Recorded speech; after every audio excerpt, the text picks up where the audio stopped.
Because of that, we don't accept grounds of security as reasonable. How could there be a security issue in Parliament? It is the most secure building. So to me, that is not logical, not reasonable. It is in fact, irrational. 前首相纳吉已经身在牢房超过1个月，如今适逢国会开会，纳吉也向监狱局申请到国会，不过被监狱局以安全因素为理由拒绝了纳吉的申请。纳吉的律师沙菲益声称，他们已经致函内政部长提出上诉，如果明天中午还没有收到回复，他们将申请司法审核，纠正监狱局局长错误的决定。All right, we have cited Section 31 of the Prison Act.Which has never been cited before. This is the best section. In fact, it is almost made for this kind of purpose.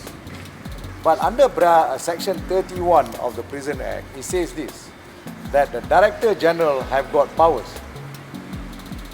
for a reasonable reason, for reasonable to him, to transport any prisoner from any prison to any place in Malaysia.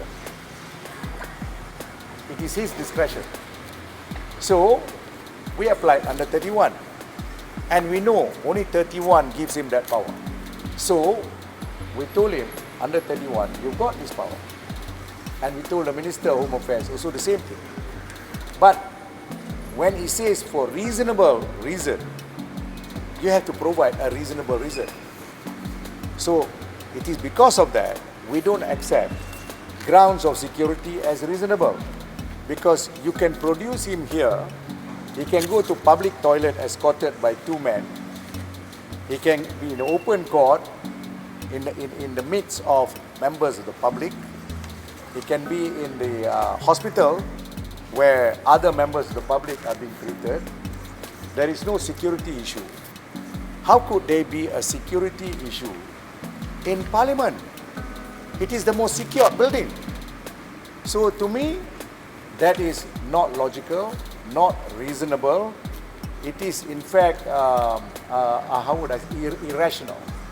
Under judicial review, any decision made by a public servant or an official functionary of the government, just like the Director General of Prison, if it is irrational or unreasonable, you can challenge it.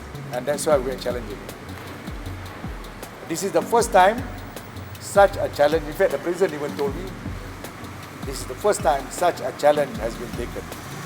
And I think it is an important issue because it should set a precedent for every MP.